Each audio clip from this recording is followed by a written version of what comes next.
Now this pinda lecture bye bye. Singopera tsomtsom munhu neni.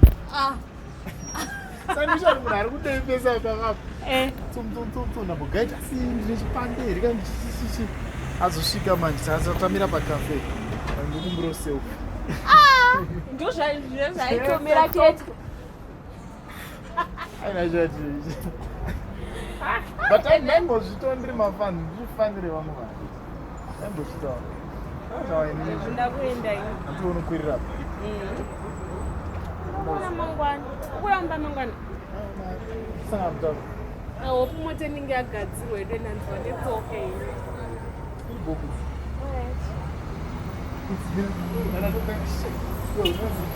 Maria ya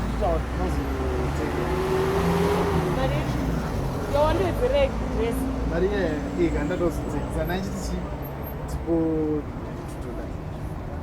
ndapangotondipere mari yacho sandidzorereyo ukapata mari yacho natinozoshandisa zvongochida kushandisa wazotenga here kana mangwana mangwana handiti patosangana ndokupa mari yacho aiwa handiwatondipa mari mari iyo ndatotoikisa dei yashanda oreti dei ndatenga dress yacho patanda unozotenga oreti dei yashanda dei wakuisa kuidiko mari yacho unotenga manera ndotenga mangwana makuseni naitalian handitivati masaizakana makusena upin town ingonipa mari yacho then ndozokupa oraiti dei ndatenga dress dei wakwira neikombi tandidzosa kudawambira $2 ati kana wandiwedzera yayangu mari yangu ikatezvazvifamba zvakanaka nawa ingonipa ndinodzosera mari yangu ndinobva waenda chete ati mari wangu wandipere ndakuti chiripa mari yacho kadai dress ratendenge ndaizoita plani kana inokumbirana this week saka kuzoti momwe makaona mari yekombi ndinayo but ndipe mari iyeyo ndakuda mari yangu yena nopiweko kunona this week aiwa iwe ngonipa mari yangu kana kuti handisina zvokunetsana newe kana yoma iwe kuti gwabo wachiti ndipe ungabhotiomera $2 kuenda nefoni yako kana ida foni yako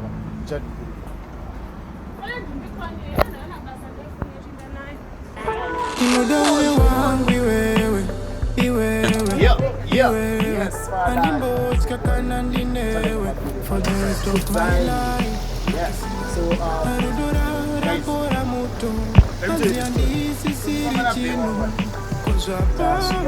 nampa mari utatenge chakada utenga then vazorekeza kutenga ina uchachitososerapo mari iyai yakachi nditase tishandise zvada kushandisa munhu achadi mari ndeyakere kuti mari ndeyangu bcause ini mari iyi yange iri mari yangu ichikubuda mari yangu bheka tozofanana kana akautenga chete ndashaya saizi inini zvikanzi ndozodzoka mangwana but mari handapa ndaya yangu ndaipiwa